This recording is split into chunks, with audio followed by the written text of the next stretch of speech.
يوصيكم الله في أولادكم للذكر مثل حظ الأنثيين. Assalamualaikum warahmatullahi wabarakatuh.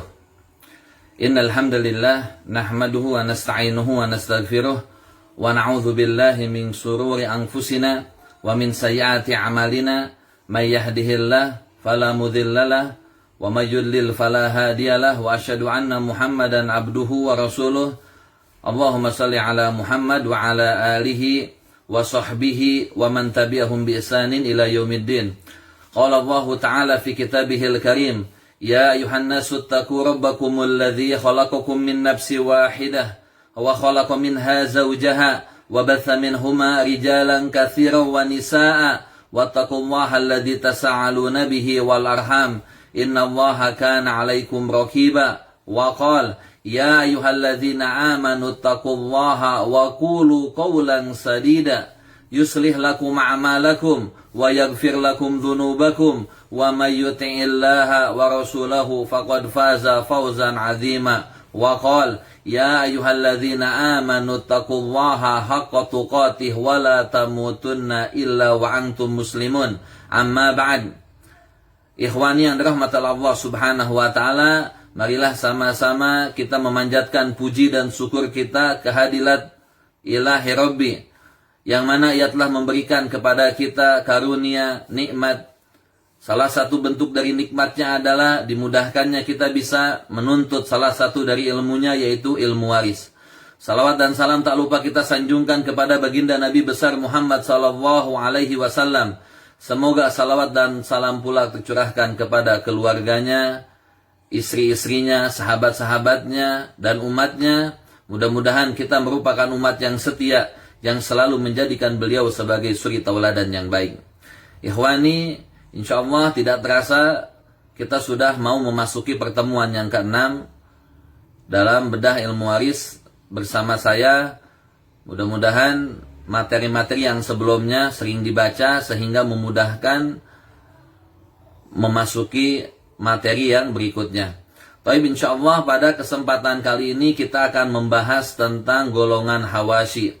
Sebagian kemarin kita sudah jelaskan golongan hawasyi dari saudara laki-laki kandung, saudara laki-laki seayah, saudara perempuan kandung, saudara perempuan seayah, dan saudara laki-laki seibu dan saudara perempuan seibu. Insya Allah sekarang kita akan memasuki masih dari golongan hawasyi, dan insya Allah ini pertemuan akan menjadi pertemuan yang membahas tentang akhir dari bahwa kondisi bagian-bagian ahli waris baik dari laki-laki ataupun dari perempuan. Jadi sekarang kita akan membahas yang terakhir tentang keponakan laki-laki kandung, keponakan laki-laki seayah, paman kandung, paman seayah, sepupu laki-laki kandung, dan sepupu laki-laki seayah. Jadi insya Allah kita akan membahas tentang sisa yang 6 ini. Insya Allah nanti setelah selesai pada pertemuan ke-6 kita akan biasa setiap 2 kali pertemuan kita ada yang namanya soal-soal latihan. Nah nanti pada pertemuan terakhir, pertemuan ke-7, insya Allah ini membahas tentang akhun mubarak, saudara yang menguntungkan, akhun mas'um, saudara yang merugikan. Lalu kita akan singgung pula tentang secara global, tapi ada namanya awl, ada namanya rod. Jadi nanti insya Allah untuk awl dan rod kita akan bahas secara mendetail rumus-rumusnya itu pada level takmili. Lalu insya Allah juga kita akan menjelaskan tentang faedah-faedah. Jadi ada kaidah-kaidah yang insya Allah bisa memudahkan antum semuanya ketika mendapatkan permasalahan-permasalahan. Jadi insya Allah ini yang ke-6 terakhir dari kondisi kita akan selesaikan semuanya. Sedangkan pertemuan ke-7 yaitu pertemuan terakhir ini akan membahas tentang faedah-faedah. Jadi silahkan setelah pertemuan ke-6 dibaca, karena setelah pertemuan ke-7 minggu berikutnya kita akan mengadakan ujian. Jadi bagi yang lulus pada ujian ini dia berhak untuk melanjutkan kepada level berikutnya. Sebagaimana dari awal Anda sudah katakan 25 ahli waris baik dari golongan laki-laki ataupun golongan perempuan, ini wajib difahami, wajib diketahui. Karena tanpa memahami kondisi ahli waris yang ada, ini jelas akan menyusahkan. Karena pada level berikutnya, ini akan terjadi permasalahan-permasalahan seperti permasalahan dalam masalah munasahot, dalam hak waris orang hilang, hak waris banci, jadwal ihwah. Jadi sangat banyak sekali. Dan kalau misalnya dasarnya, pondasinya tidak kuat, menguasai kondisi ahli waris yang 25 orang tersebut, mana ini otomatis akan menyusahkan. Tapi ikhwan wa akhwan yang dirahmati Allah Subhanahu wa taala, bisa dilihat di slide atau di materi yang sudah ana berikan kepada antum semuanya. Lihat, bisa dilihat di depan juga. Baik. Kondisi bagian ahli waris: keponakan, laki-laki kandung dan seayah, paman kandung dan seayah, dan sepupu laki-laki kandung dan seayah. Jadi yang 25 orang tolong perhatikan, jangan sampai salah. Yang dimaksudkan dengan keponakan laki-laki kandung itu anak dari saudara laki-laki kandung. Baik. Keponakan laki-laki kandung dia mendapatkan dua bagian. Dia mendapatkan mahjub atau asobah binafsi. Sebagaimana kita ketahui, artinya asobah binafsi adalah sisa. Sisa itu apabila ada diberikan, tidak ada maka tidak diberikan. Baik. Keponakan laki-laki kandung adalah anak laki-laki dari saudara laki-laki kandung. Dan ia termasuk kerabat laki-laki yang mendapatkan asobah binafsi. Jadi anak laki-laki dari saudara laki-laki kandung itulah yang dimaksudkan dengan ahli waris dari golongan laki-laki yang ia mendapatkan mahjub atau mendapatkan asobah binafsi. Nah, sekarang kalau anak dari saudara perempuan kandung, apakah dia sebagai ahli waris? Dia bukan sebagai ahli waris, walaupun dia keponakan laki-laki. Tetapi kenapa? Karena dia bukan dari jalur laki-laki, melainkan dari jalur perempuan. Maka masuknya keponakan laki-laki, anak dari saudara perempuan kandung, dia termasuk dzawil arham, yang dikatakan sebagai kerabat yang dekat. Taib. Selanjutnya, dalil yang menjelaskan bahwasannya keponakan laki-laki kandung dia sebagai ahli waris, dalilnya apa? Bisa dilihat dalilnya sebagaimana sabda Nabi Muhammad sallallahu alaihi wasallam, al-hiqu al-faraidhu bi ahliha fama baqiya fahuwa li aula rajulin dzakar. Serahkanlah bagian-bagian itu kepada ahlinya yang berhak, maka selebihnya bagi laki-laki yang dekat hubungan keturunan dengan yang meninggal dunia. Hadis riwayat Bukhari dan Muslim. Taib. Yang menghalangi keponakan laki-laki kandung adalah, yang pertama adalah anak laki-laki, yang kedua cucu laki-laki, dan seterusnya, cicit laki-laki dari keturunan laki-laki, lalu ayah, kakek sahih, saudara laki-laki kandung, saudara perempuan kandung dalam kondisi asobah ma'al ghair. Lalu saudara laki-laki seayah, dan yang terakhir saudara perempuan seayah dalam kondisi asobah ma'al ghair. Jadi ini yang menghalangi keponakan laki-laki kandung. Lihat ilustrasinya, bisa dilihat. Ini ilustrasinya dalam bagan. Berarti kalau misalnya ada kakek, ayah, saudara laki-laki kandung, saudara laki-laki seayah, saudara perempuan saya dalam keadaan asobah ma'al ghair, ini tandanya amim, maka keponakan laki-laki dia mendapatkan mahjub. Baik. Ini contoh-contohnya.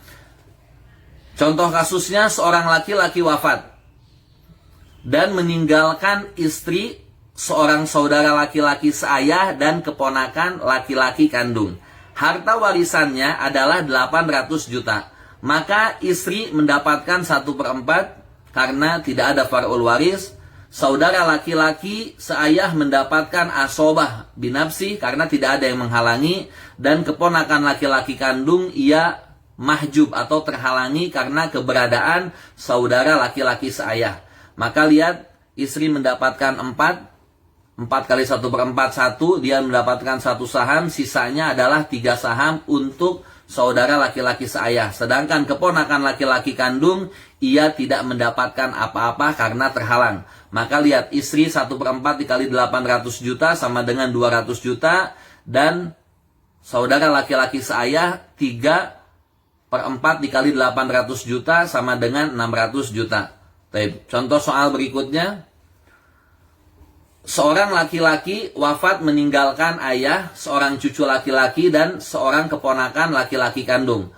Harta warisan yang ditinggalkan adalah 600 juta. Maka ayah mendapatkan 1/6 karena ada far'ul waris, yaitu anak laki-laki.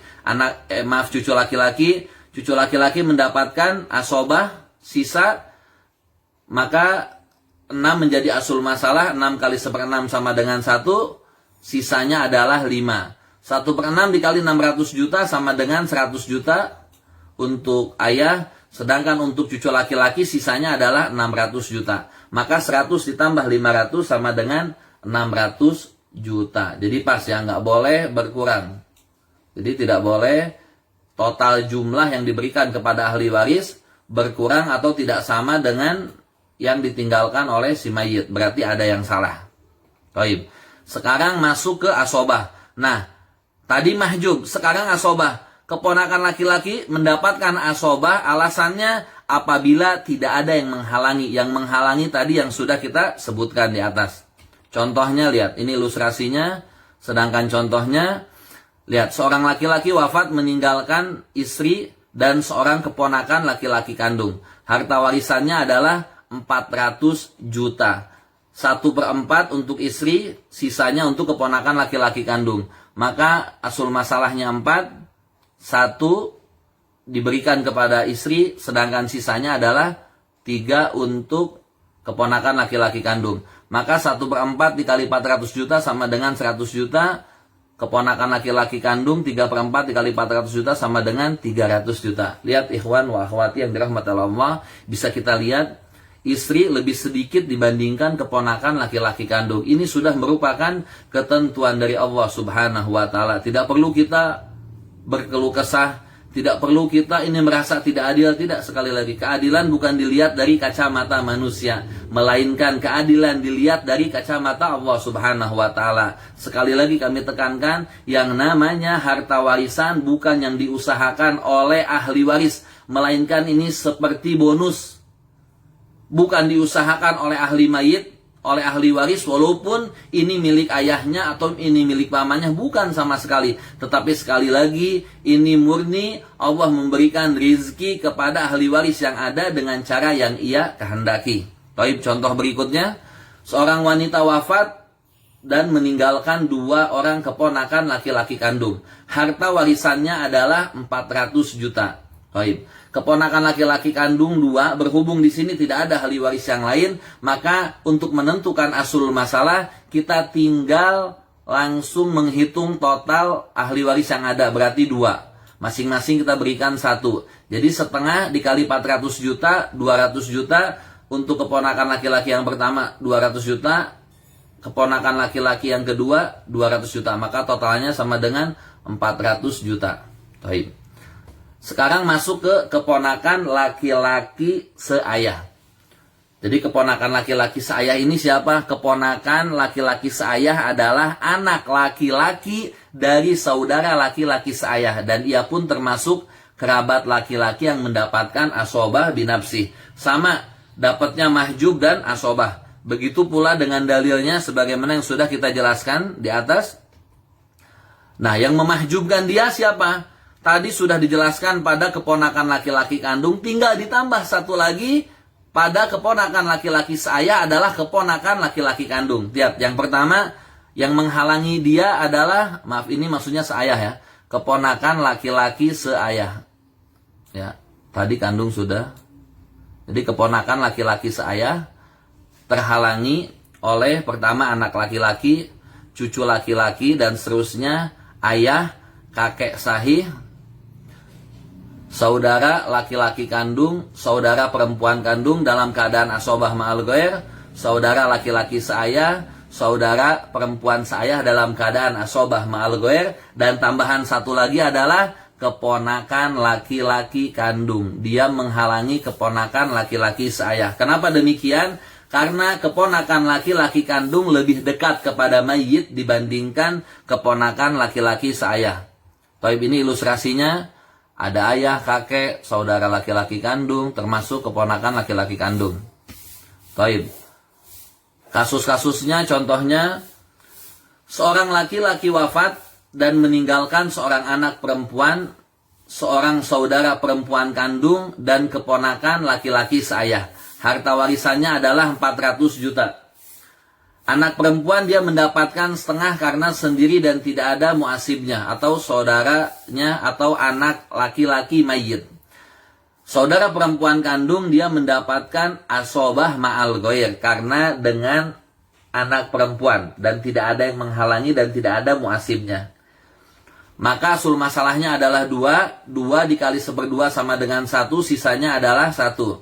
Maka setengah dikali 1/400 juta sama dengan 200 juta untuk anak perempuan, dan saudara perempuan kandung pun mendapatkan 200 juta. 1/2 dikali 400 juta. Contoh berikutnya, saudara laki-laki wafat dan meninggalkan seorang anak perempuan. Seorang anak laki-laki dan keponakan laki-laki seayah. Harta warisannya adalah 300 juta. Taib. Anak laki-laki, anak perempuan, kita ketahui bahwasanya kaidah dalam ilmu waris lidzakari mislu hadil unsayan. Laki-laki 2 bagian, sedangkan anak perempuan 1 bagian. Adapun keponakan laki-laki seayah, dia terhalang karena ada anak laki-laki. Maka 2 bagian ditambah 1 sama dengan 3, kita simpan asul masalahnya 3, kita berikan 2 saham untuk anak laki-laki, 1 saham untuk anak perempuan. Maka 2/3 untuk anak laki-laki dikali 300 juta sama dengan 200 juta, sedangkan anak perempuan mendapatkan setengahnya yaitu 100 juta. Baik, asobah binafsih. Keponakan laki-laki seayah mendapatkan asobah binafsih. Syaratnya adalah apabila tidak ada yang menghalanginya. Siapa yang menghalanginya? Yang menghalanginya yang sudah kita sebutkan di atas tadi. Baik, ini ilustrasinya. Tadi kita kasih bundaran tanpa X, sekarang kita kasih bundaran dengan X. Berarti tidak ada kakek, ayah, saudara laki-laki kandung, cucu laki-laki, anak laki-laki, begitu juga keponakan laki-laki kandung. Baik. Kasusnya, seorang laki-laki wafat meninggalkan anak perempuan dan seorang keponakan laki-laki seayah. Harta yang ditinggalkan adalah 400 juta. Maka anak perempuan dia mendapatkan setengah, sisanya untuk keponakan laki-laki seayah. Maka asul masalahnya 2, diberikan 1 untuk anak perempuan dan 1 saham untuk keponakan laki-laki seayah. Maka setengah dikali 400 juta sama dengan 200 juta untuk anak perempuan dan sisanya 200 juta untuk keponakan laki-laki seayah. Totalnya sama 400 juta. Soal berikutnya, seorang wanita wafat dan meninggalkan 3 orang keponakan laki-laki seayah. Harta warisannya adalah 300 juta. Keponakan laki-laki seayah 3 totalnya, maka kita langsung menentukan asul masalahnya, jumlah dari ahli warisnya itu 3. Maka bagikanlah masing-masing 1. Maka 1/3 untuk masing-masing keponakan laki-laki seayah dikali 300 juta sama dengan 100 juta. Maka masing-masing mendapatkan harta 100 juta. Baik, selanjutnya paman kandung. Paman kandung mendapatkan 2 kondisi. Yang pertama adalah mahjub, yang kedua adalah asobah binafsih. Paman kandung adalah saudara laki-laki kandung dari ayah si mayit, dan ia pun termasuk kerabat laki-laki yang mendapatkan asobah binafsih. Jadi paman kandung dia saudaranya dengan ayahnya mayit itu sama ibu dan sama bapak, maka dikatakanlah kandung. Taib, dalilnya pun sama sebagaimana dalil-dalil yang di atas, al-hiqu al-faraidhu bi ahliha fama baqiya fahuwa wali aula rajulin dzakar. Dia mendapatkan mahjub. Paman kandung terhalangi oleh siapa? Pertama oleh anak laki-laki, cucu laki-laki dan seterusnya, ayah, kakek sahih, saudara laki-laki kandung, saudara perempuan kandung dalam kondisi asobah ma'al ghair, saudara laki-laki seayah, saudara perempuan seayah dalam kondisi asobah ma'al ghair, lalu keponakan laki-laki kandung dan keponakan laki-laki seayah. Jadi urutannya begitu. Keponakan laki-laki kandung, keponakan laki-laki seayah, terus paman kandung. Nah, ini yang menghalangi paman kandung. Ini ilustrasinya, kita kasih bulatan kosong, Berarti kemungkinan ada keponakan laki-laki kandung, saudara laki-laki kandung, ini yang akan menghalangi paman kandung. Taib, adapun kasusnya yang pertama contohnya, saudara laki-laki wafat meninggalkan seorang cucu perempuan, seorang saudara perempuan seayah dan paman kandung. Harta warisannya adalah 200 juta.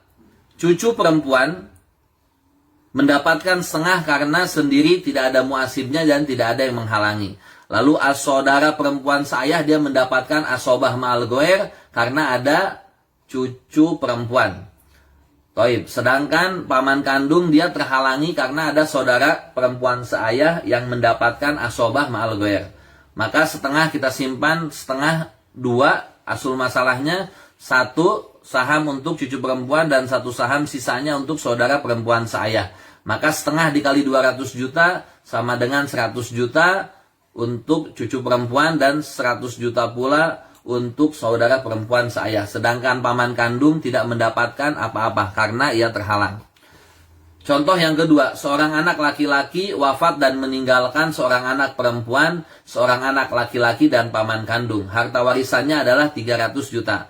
Anak laki-laki dan anak perempuan asobah, tetapi kita ketahui anak laki-laki harus 2 bagian daripada anak perempuan. Maka dia memiliki 2 bagian, anak perempuan 1 bagian. Kita tentukan asul masalahnya 3, 2 untuk cucu anak laki-laki, 1 bagian untuk anak perempuan. Maka 2/3 dikali 300 juta sama dengan 200 juta. 1/3 dikali 300 juta sama dengan 100 juta untuk anak perempuan. Baik. Sekarang dia mendapatkan asobah binafsi. Paman kandung pun mendapatkan asobah binafsi apabila tidak ada yang menghalanginya. Sebagaimana yang sudah kita jelaskan di atas.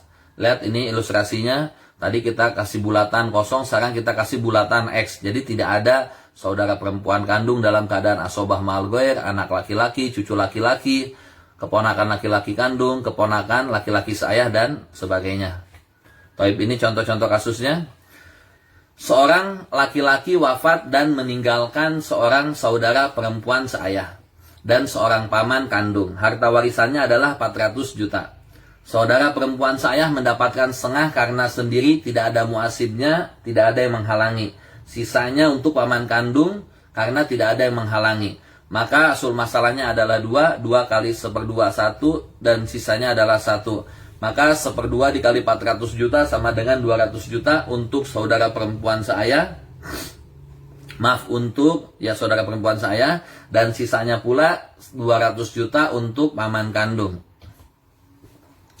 Contoh soal berikutnya. Seorang wanita wafat meninggalkan suami, seorang ibu dan paman kandung. Harta warisannya adalah 600 juta. Maka suami mendapatkan 1/2 karena tidak ada far'ul waris, ibu pun mendapatkan 1/3 karena tidak ada far'ul waris dan jamak dari saudara, sedangkan asobah didapatkan oleh paman kandung.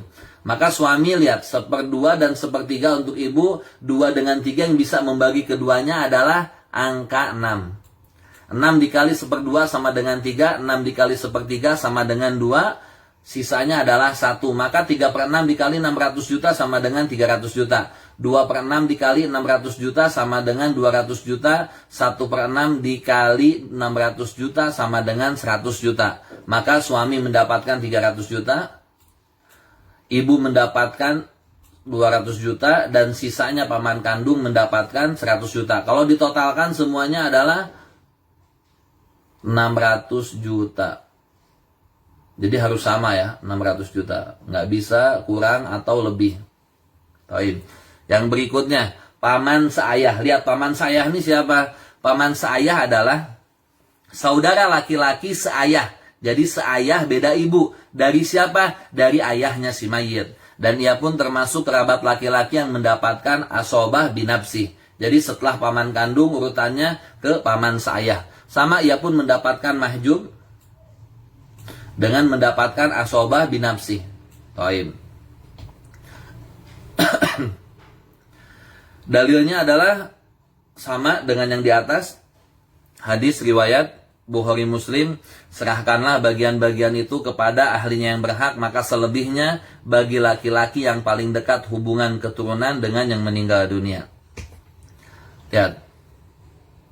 paman seayah terhalangi oleh anak laki-laki, cucu laki-laki dan seterusnya, ayah, kakek sahih, saudara laki-laki kandung, saudara perempuan kandung dalam kondisi asobah ma'al ghair, saudara laki-laki seayah, saudara perempuan seayah dalam kondisi asobah ma'al ghair, keponakan laki-laki kandung dan seterusnya, keponakan laki-laki seayah dan seterusnya, dan ditambah dengan paman kandung.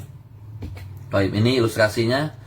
Ada keponakan seayah, keponakan kandung, saudara laki-laki seayah, dan yang lainnya. Baik, ini kasusnya, contoh-contohnya. Saudara laki-laki wafat dan meninggalkan seorang saudara perempuan kandung, paman kandung, dan paman seayah. Harta warisannya adalah 400 juta. Saudara perempuan kandung dapat setengah, paman kandung mendapatkan asobah, sedangkan paman seayah dia terhalangi oleh paman kandung. Maka asul masalahnya 2 dikali 1/2 sama dengan 1, sisanya adalah 1, maka setengah dikali 400 juta sama dengan 200 juta, dan setengah dikali 400 juta untuk paman kandung sama dengan 200 juta. Sedangkan untuk paman seayah kosong, tidak mendapatkan apa-apa karena ia terhalangi oleh paman kandung. Baik, contoh soal yang kedua, seorang laki-laki wafat dan meninggalkan seorang cucu perempuan, seorang cucu laki-laki dan keponakan laki-laki seayah. Harta warisannya adalah 300 juta. Baik. Cucu laki-laki mendapatkan 2 bagian, dia mendapatkan asobah dengan anak perempuan, tetapi lihat dia ada 2 bagian.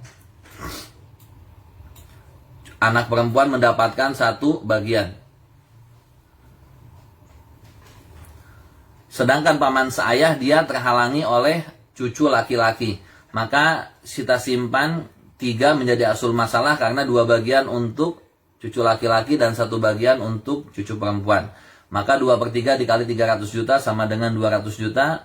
1/3 dikali 300 juta, maka 100 juta untuk anak perempuan, 200 juta untuk cucu laki-laki ya. Jadi pas 300 juta. Baik, sekarang asobah. Asobah binafsih. Paman seayah mendapatkan asobah binafsih apabila tidak ada yang menghalanginya. Yang menghalanginya tadi yang sudah kita jelaskan di atas. Ini ilustrasinya, kita kasih tanda bulatan X. Contoh kasusnya, seorang laki-laki wafat dan meninggalkan seorang nenek dari jalur ibu dan seorang paman seayah. Harta warisannya adalah 600 juta. Maka nenek dari jalur ibu mendapatkan 1/6. Maka simpan asul masalahnya 6 kali 1/6 sama dengan 1. Sedangkan paman seayah mendapatkan asobah dan sisanya adalah 5. 1/6 dikali 600 juta untuk nenek jalur ibu sama dengan 100 juta. Dan sisanya 5/6 dikali 600 juta sama dengan 500 juta untuk paman seayah. Maka totalnya adalah 600 juta. Contoh soal berikutnya. Seorang wanita wafat meninggalkan suami, seorang saudara perempuan seibu dan sepaman seayah. Harta warisannya adalah 600 juta. Maka suami mendapatkan 1/2 karena tidak ada far'ul waris. Saudara perempuan seibu dia mendapatkan 1/6 karena sendiri dan tidak ada yang menghalangi. Sedangkan paman seayah mendapatkan asobah karena tidak ada yang menghalangi dia. Maka 1/2 dengan 1/6 yang bisa membagi keduanya adalah angka 6. 6 kali 1/2 sama dengan 3, 6 kali 1/6 sama dengan 1, maka sisanya adalah 2. Maka 3/6 untuk suami dikali 600 juta sama dengan 300 juta. Untuk saudara perempuan seibu 1/6 dikali 600 juta sama dengan 100 juta. Maka sisanya untuk paman seayah adalah 2/6 dikali 600 juta sama dengan 200 juta. Kalau kita totalkan semuanya adalah 600 juta. Ya. 600 juta. Iya. Baik. Nah, sekarang kita masuk ke sepupu laki-laki kandung. Nah, alhamdulillah sepupu laki-laki kandung ini lihat. Apa yang dimaksudkan dengan sepupu laki-laki kandung? Adalah anak laki-laki dari paman kandung. Jadi paman kandungnya memiliki anak laki-laki, maka dia disebutkanlah sepupu laki-laki kandung ya, atau anak laki-laki dari paman kandung. Dan ia pun termasuk kerabat laki-laki yang mendapatkan asobah binafsih. Ia mendapatkan mahjub dengan asobah sama dua bagian, dua kondisi, mahjub dan asobah binafsi. Taib, dalilnya pun sama. Lihat, yang menghalangi sepupu laki-laki kandung adalah anak laki-laki, cucu laki-laki, seterusnya dan seterusnya, ayah, kakek sahih, saudara laki-laki kandung, saudara perempuan kandung dalam keadaan asobah ma'al ghair, lalu saudara laki-laki seayah, saudara perempuan seayah dalam kondisi asobah ma'al ghair, keponakan laki-laki kandung dan seterusnya, keponakan laki-laki seayah dan seterusnya, paman kandung, paman seayah. Ya, tadi tambahannya paman seayah. Jadi paman seayah sama sepupu derajatnya lebih dekat kepada mayit adalah paman seayah. Ini ilustrasinya. Contoh kasusnya, seorang laki-laki wafat dan meninggalkan seorang istri, keponakan laki-laki seayah, dan sepupu laki-laki kandung. Harta warisannya adalah 400 juta.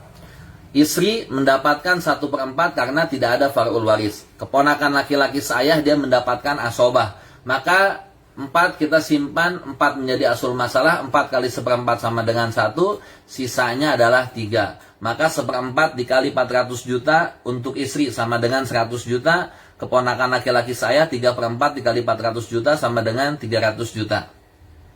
Untuk sepupu laki-laki kandung tidak mendapatkan apa-apa karena terhalang oleh keponakan laki-laki saya. Tapi contoh berikutnya, seorang laki-laki wafat dan meninggalkan seorang ayah, seorang ibu dan sepupu laki-laki kandung. Harta warisan yang ditinggalkan adalah 300 juta. Maka ayah mendapatkan asobah, ibu mendapatkan 1/3, maka asul masalahnya kita simpan 3, 2 untuk ayah, 1 untuk ibu. Sedangkan sepupu laki-laki kandung ia terhalang oleh ayah. 2/3 kali 300 juta sama dengan 200 juta untuk ayah. Sedangkan untuk ibu 1/3 dikali 300 juta sama dengan 100 juta. Baik, sekarang masuk ke asobah binafsi. Nah, sepupu laki-laki kandung mendapatkan asobah binafsi. Tadi sudah kita jelaskan dia mahjub, terhalangi. Sekarang masuk ke asobah binafsi. Alasannya adalah apabila tidak ada yang menghalangi. Yang tadi sudah kita jelaskan di atas. Ini ilustrasinya. Contoh kasusnya, seorang laki-laki wafat meninggalkan seorang istri, anak perempuan, dan orang sepupu laki-laki kandung. Istri mendapatkan 1/8 karena ada far'ul waris, yaitu anak perempuan. Anak perempuan mendapatkan 1/8, sepupu laki-laki kandung mendapatkan asobah. Toib, 2 dan 8 yang bisa membagi keduanya adalah angka 8. Maka simpan asul masalah 8. 8 kali 1/8 sama dengan 1. 8 kali 1/2 sama dengan 4. Sisanya adalah 3. Maka untuk istri 1/8 kali 800 juta sama dengan 100 juta. Untuk anak perempuan 4/8 kali 800 juta sama dengan 400 juta. Dan sisanya untuk sepupu laki-laki kandung 3/8 dikali 800 juta sama dengan 300 juta. Maka total semuanya adalah 800 juta. Oke, ini contoh yang pertama. Contoh yang kedua, seorang wanita wafat meninggalkan seorang saudara perempuan kandung, saudara laki-laki seibu, dan sepupu laki-laki kandung. Harta warisannya lihat, saudara perempuan kandung mendapatkan setengah karena sendiri, tidak ada muasibnya dan tidak ada yang menghalangi. Saudara laki-laki seibu dia mendapatkan 1/6 karena sendiri dan tidak ada yang menghalangi. Dan sisanya untuk sepupu laki-laki kandung. Lihat, 1/2 dengan 1/6. 2 dan 6 yang bisa membagi keduanya adalah angka 6. 6 kali 1/2 sama dengan 3. 6 kali 1/6 sama dengan 1. Maka sisanya adalah 2. Maka 3/6 untuk saudara perempuan kandung dikali 600 juta sama dengan 300 juta. Untuk saudara laki-laki seibu 1/6 kali 600 juta sama dengan 100 juta. Sedangkan untuk sepupu laki-laki kandung 2/6 dikali 600 juta sama dengan 200 juta. Maka totalnya adalah semua 600 juta.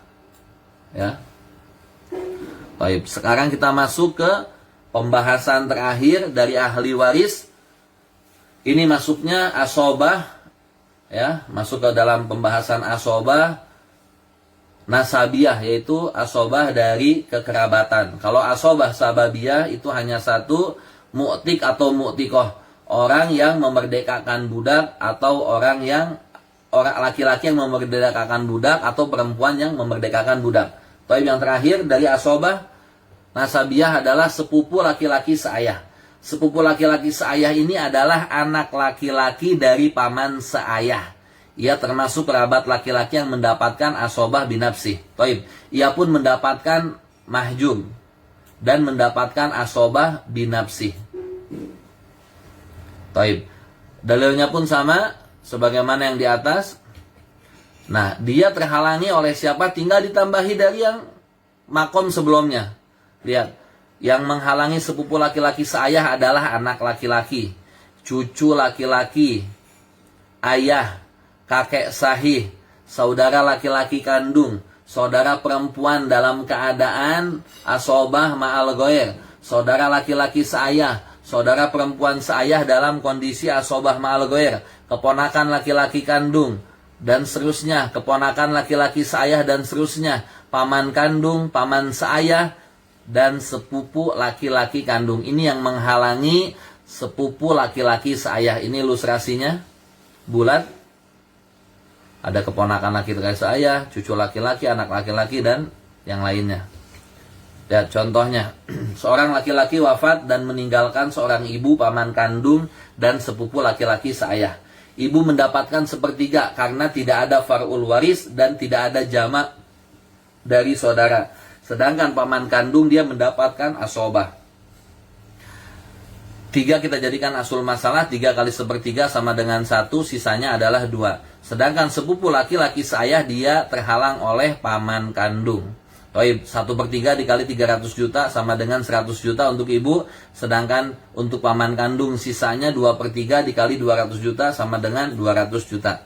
Contoh berikutnya. Seorang laki-laki wafat dan meninggalkan seorang anak perempuan, seorang kakek, dan seorang sepupu laki-laki seayah. Harta warisannya adalah 600 juta. Maka anak perempuan mendapatkan 1/6, anak perempuan mendapatkan 1/2, kakek mendapatkan 1/6 plus sisa. Kenapa demikian? Karena hanya ada anak perempuan, yaitu far'ul waris mu'annas, dan tidak ada yang menghalangi kakek. Sedangkan sepupu laki-laki seayah dihalangi oleh kakek. Maka 1/2 dengan 1/6 yang bisa membagi keduanya adalah angka 6. 6 kali 1/2 sama dengan 3. 6 dikali 1/6. Pertama adalah 1 dulu. Berhubung ada sisa 2, maka 1 ditambah 2 sama dengan hasilnya adalah 3. Maka 3 pun diberikan untuk kakek. Maka 3/6 untuk anak perempuan dikali 600 juta sama dengan 300 juta. Dan sisanya untuk kakek 3/6 dikali 600 juta sama dengan 300 juta. Baik. Sekarang masuk ke pembahasan asobah binafsih. Sepupu laki-laki seayah sekarang kebalikannya. Ia mendapatkan asobah binafsih. Syaratnya adalah apabila tidak ada yang menghalanginya. Baik. Ini ilustrasinya. Kita kasih bulatan X. Tidak ada kakek, ayah, saudara laki-laki kandung, saudara perempuan seayah, lalu ada keponakan laki-laki seayah, keponakan laki-laki kandung, paman seayah, dan yang lainnya. Contoh kasusnya, lihat.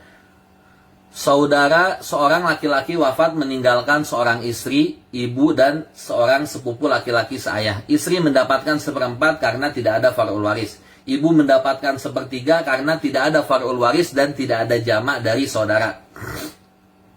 Sepupu laki-laki seayah sekarang mendapatkan asobah karena tidak ada yang menghalangi. Istri 1/4, ibu 1/3. 4 dengan 3 yang bisa membagi keduanya adalah angka 12. Ya. Kita ketahui bahwasanya untuk menentukan asul masalah itu ada 7 angka. Dari awal sudah kita jelaskan ada angka 2, angka 3, angka 4, angka 6, angka 8, angka 12, angka 24. Jadi ada 2, 3, 4, 6, 8, 12, dan 24. 12 dikali 1/4 sama dengan 3. 12 kali 1/3 sama dengan 4. Sedangkan sisanya adalah 5. Baik. 3/12 dikali 120 juta sama dengan 30 juta untuk istri. 4/12 kali 120 juta sama dengan 40 juta untuk ibu, dan sisanya untuk sepupu laki-laki saya 5/12 dikali 120 juta sama dengan 50 juta. Maka total semuanya adalah 120 juta. Baik, ini yang terakhir contoh dari sepupu laki-laki saya. Seorang wanita wafat dan meninggalkan seorang ibu, seorang nenek jalur ayah, dan sepupu laki-laki saya. Harta warisannya adalah 300 juta. Ibu mendapatkan sepertiga, nenek dari jalur ayah terhalangi oleh adanya ibu, dan sepupu laki-laki saya mendapatkan asobah. Maka 3 kita simpan asul masalahnya 3, 1 untuk ibu, sisanya 2 untuk sepupu laki-laki saya. Maka sepertiga dikali 300 juta sama dengan 100 juta untuk ibu, sisanya 200 juta untuk sepupu laki-laki saya. Sedangkan nenek dari jalur ayah, dia terhalangi oleh adanya ibu.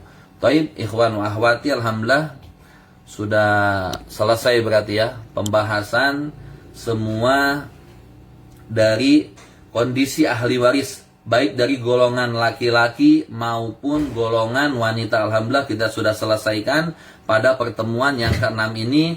Maka sekali lagi ikhwan semuanya tolong dibaca, karena nanti pada ujian terakhir setelah pertemuan ke-7 ya, setelah pertemuan ke-7 insya Allah kita akan mengadakan ujian, karena yang lulus ujian dia yang berhak untuk melanjutkan kepada level berikutnya. Karena kalau misalnya tidak dikuasai kondisi-kondisi sebagaimana anak dari awal, tujuan diadakannya level pemula, bedah ilmu waris, level pemula ini untuk menguasai bagian-bagian kondisi-kondisi ahli waris yang 15 dari laki-laki dan 10 dari perempuan, ini yang harus dikuasai. Setelah dikuasainya ini, maka kita akan masuk step by step kepada pembahasan-pembahasan seperti munasahot, seperti hak waris orang hilang, hak waris orang yang tenggelam, aul, rod, dan lain sebagainya. Jadi masih banyak pembahasan-pembahasan dalam permasalahan ilmu waris. Tetapi harus dikuatkan terlebih dahulu pondasinya, harus dikuatkan terlebih dahulu dasar-dasarnya agar tidak mendapatkan kesusahan ketika kita masuk kepada level takmili atau lil mutaqaddimin, karena akan banyak kita bahas-bahas tentang soal-soal kasus-kasus, karena memang sebenarnya dalam permasalahan ilmu waris ini harus banyak studi kasusnya. Nah makanya ketika dari awal Ana sudah memberikan kondisi-kondisi, seharusnya apa? Banyak-banyak latihan. Silahkan ilustrasi seolah-olah ada yang meninggal, seorang laki-laki meninggalkan 1 istri, 2 istri, atau 3 istri, atau 4 istri, lalu meninggalkan anaknya ada berapa, meninggalkan ibu atau ayahnya. Maka silahkan hitung sendiri. Setelah dihitung, kalau misalnya kurang yakin bisa ditanyakan kepada Ana, atau silahkan kirimkan kepada admin ya, karena admin pun alhamdulillah dia lumayan sudah bisa juga untuk mengoreksi atau menilai apakah soal-soal atau latihan-latihan yang antum semuanya kerjakan betul atau tidak. Jadi silahkan, atau mau tanya ke Ana langsung melalui jalur pribadi, silahkan, tidak jadi masalah. Ustadz kalau kasusnya begini betul apa tidak? Jadi untuk meyakinkan. Intinya apa hewan semuanya, yang 25 dari golongan laki-laki dan perempuan ini harus benar-benar difahami. Nggak jadi masalah, kalaupun harus melihat bahkan tidak jadi masalah. Yang penting tahu cara mengerjakannya. Alhamdulillah dari pertemuan ke-3 sampai pertemuan ke-6 kita sudah membahas banyak sekali contoh-contoh soal. Jadi insya Allah kalau nanti ada tugas untuk mengerjakan contoh kasus, silahkan bisa dilihat perbandingannya. Oh, cara mengerjakan yang betul itu begini. Ada asul masalahnya, ada sahamnya, ada penyebabnya. Kalau misalnya disebutkan hartanya sekian, silahkan tinggal dikalikan. Misalnya 1 saham untuk istri, 3 saham untuk anak laki-laki, maka 1/4 dikali berapa yang ditinggalkan oleh ahli waris ya. Ini akan lebih memudahkan antum semua untuk mengerjakan contoh-contoh soal yang ana berikan. Jadi insya Allah pertemuan ke-6 ini udah beres permasalahan kondisi-kondisi ahli waris yang ada. Setelah itu minggu depan kita akan bahas mengenai Ahun Mubarak. Ada saudara yang menguntungkan. Nanti ada satu permasalahan yang akan kita jelaskan. Ini tentang Ahun Mubarak, saudara yang menguntungkan. Yang kedua ada saudara yang merugikan. Yang ketiga ada namanya kasus kolektif. Bahwasanya ini kasus kalau secara zahir kita menghitung dengan hitungan yang udah dijelaskan di dalam Al-Quranul Karim, surat An-Nisa ayat 11, 12, dan 176. Ini akan ada ahli waris yang tidak mendapatkan. Padahal kedekatannya dia terhadap mayit lebih dekat daripada ada satu ini yang mendapatkan. Maka insya Allah nanti kita akan jelaskan pada pertemuan ke-7. Itu masalah tentang mustarikah atau kasus kolektif. Nanti kita akan singgung pula tentang pembahasan aul. Aul ini apa? Ziyadatus saham. Lebih sahamnya sedangkan asul masalahnya sedikit. Nanti bagaimana caranya akan kita jelaskan, tetapi secara global saja. Tidak secara mendetail, karena nanti mendetailnya kita akan jelaskan ketika masuk ke level takbili. Begitu juga dengan rod. Rod ini ada sisa dalam saham. Misalnya contoh, ditinggalkannya harta warisan itu 500 juta. Sedangkan setelah dibagikan kok baru diberikan kepada ahli waris yang ada 400 juta. Berarti apa? 100 juta masih tersisa. Diberikan kepada siapa? Nah, nanti kita akan bahas pada permasalahan rod. Tetapi rumusannya kita akan jelaskan nanti pas waktu level takmili. Maka mudah-mudahan antum semua dan antuna ketika ujian nanti pada lulus semuanya. Karena barometer mau mengikuti ke level takmili wajib lulus dengan nilai yang sudah kami tentukan pada ujian akhir angkatan kelima ini ya. Jadi insya Allah mudah-mudahan semuanya benar-benar bersemangat. Sebagaimana dari awal anak katakan, biasanya dalam menuntut ilmu, terutama ilmu waris, karena ini berhubungan dengan matematika, biasanya di awal-awal semangat, tetapi pada pertengahan biasanya banyak yang berguguran. Atau pada pertengahan banyak yang semangatnya semakin menyusut dan menyusut. Apalagi hewan semuanya, ini ilmu sangat penting sekali. Kenapa sangat penting sekali? Kita ketahui Allah Subhanahu wa Ta'ala yang langsung menghitungnya. Allah Subhanahu wa Ta'ala yang langsung menentukannya. Ini bagiannya sekian, ini bagiannya sekian. Jadi ini merupakan ilmu yang mendapatkan perhatian sampai Allah yang langsung mengaturnya. Jadi minimal keluarga kita aman. Ketika pembagian harta warisan harus sesuai dengan ketentuan Allah Subhanahu wa Ta'ala. Tapi ikhwan semuanya, anak kasih waktu mungkin sekitar 10 menit. Bagi ada yang mau ditanyakan silahkan ya, mengenai materi yang sudah kita jelaskan.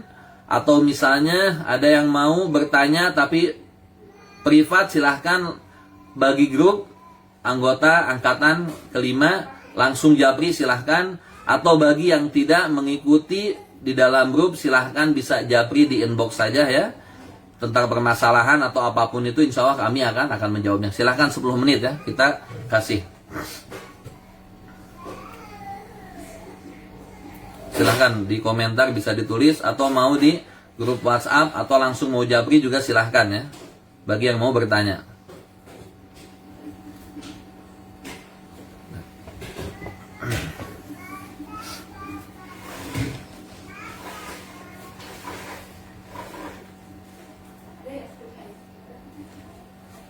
Taib, ini ada yang bertanya.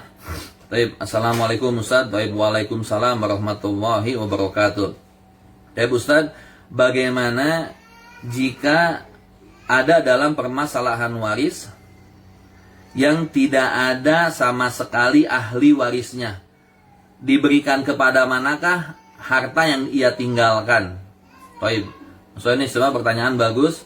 Tetapi ikhwan semuanya, pertama, ketika seorang ini meninggal, maka pastikan terlebih dahulu siapa ahli waris yang ada.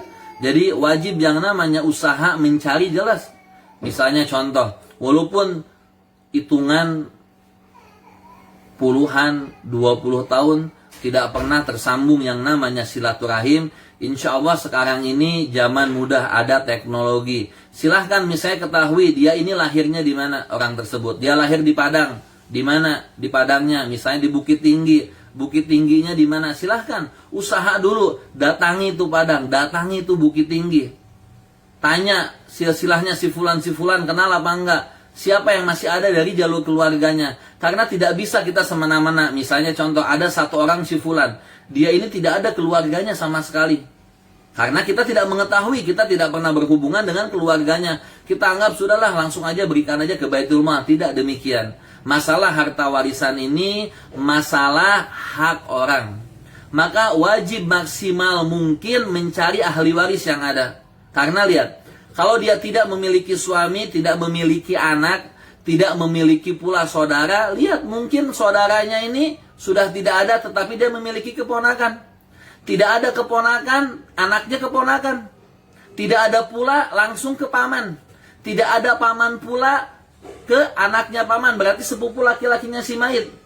Tidak ada juga anak sepupunya laki-laki si mayit, masa tidak ada ini juga? Maka wajib semaksimal mungkin untuk mencari keturunannya atau kerabatnya, saudaranya. Bahkan setelah tidak ada pun dilihat dari dzawil arham. Misalnya contoh kayak cucu perempuan dari anak perempuan ini dzawil arham.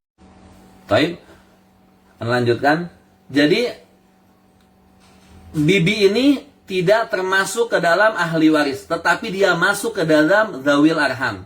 Begitu juga dengan anaknya, anak perempuan atau anak laki-laki dari saudara perempuan kandung. Ini bukan ahli waris, tapi dia masuk ke dalam pembahasan dzawil arham. Maka dilihat dulu ahli warisnya ada apa tidak. Kalau tidak ada mereka, masuk ke dzawil arham. Insya nanti kita akan jelaskan pada level takmili. Kalau sudah di dzawil arham pun tidak ada sama sekali dengan usaha yang maksimal, maka silahkan harta tersebut diberikan ke Baitul Mal. Kalau misalnya sekarang di Indonesia ini tidak ada Baitul Mal, karena Baitul Mal ini sebenarnya pada masa misalnya khilafah, dulu waktu zamannya Nabi Muhammad SAW ada namanya Baitul Mal Muslimin. Begitu juga dilanjutkan dengan Khulafa'i Rasyidin, zamannya Abu Bakar, Umar, Utsman dan Ali itu ada Baitul Muslimin. Bahkan dilanjutkan dengan Umayyah, Abbasiyah dan terakhir Khilafah Utsmaniyah itu ada namanya Baitul Muslimin. Tetapi sekarang memang tidak ada Baitul Muslimin. Jadi bisa diberikan kepada lembaga yang memang mengurusi untuk maslahat umat muslimin dan terpercaya bisa diberikan kepadanya. Tetapi sekali lagi silahkan secara maksimal cari siapa ahli warisnya. Setelah memang tidak diketahui semua ahli waris yang ada, kerabatnya pun tidak ada, maka silahkan berikan ke Baitul Muslimin. Maka saya katakan kalau misalnya dia masih memiliki saudara, mustahil tidak bisa dicari. Kecuali misalnya contoh, ada seorang anak yang dilahirkan oleh ibu, lalu ibu dan ayah tidak bertanggung jawab, dia simpan di mana? Dia simpan tepat di depan panti asuhan. Sampai akhirnya dibesarkan oleh panti asuhan dan tidak diketahui, ayahnya tidak tahu, bapaknya tidak tahu. Ini memungkinkan ketika dia sukses, dia memiliki harta, maka tidak ada yang menjadi siapa? Yang menjadi ahli warisnya. Ini memungkinkan, tidak ada yang mengetahui asal-usulnya, bahkan siapa ayahnya, siapa ibunya, asal-usul dari mana. Ini memungkinkan, bisa dikatakan dalam permasalahan tersebut. Tetapi selama dia diketahui di mana lahirnya, di mana keluarganya, ini bisa dicari. Jadi tidak ada alasan, Ustadz, kita tidak mengetahui, cari dulu maksimal. Tanyakan kepada lurahnya, tanyakan kepada bagian kecamatan atau kependudukan, si fulan ini keluarganya siapa? Karena ini menyangkut hak orang dan tidak boleh kita semena-mena untuk mengaturnya. Baik, ada lagi yang mau ditanyakan? Silahkan. Baik ya, 5 menit lagi silahkan.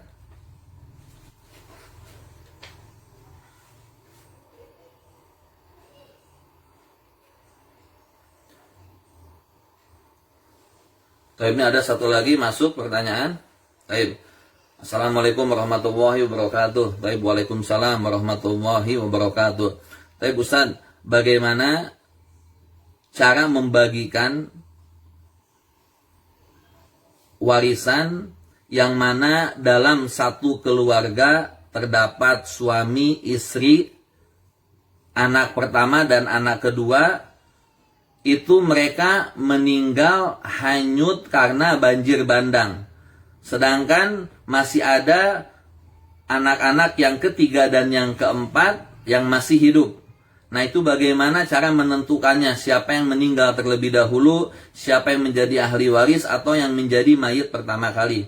Nah, Toib ikhwan semuanya, sebenarnya pertanyaan ini insya Allah nanti kita akan bahas secara mendetail pada level takmili ya. Jadi level takmili ini kita akan membahas tentang hak waris orang hilang, hak waris orang tenggelam, hak waris orang tertimbun ya.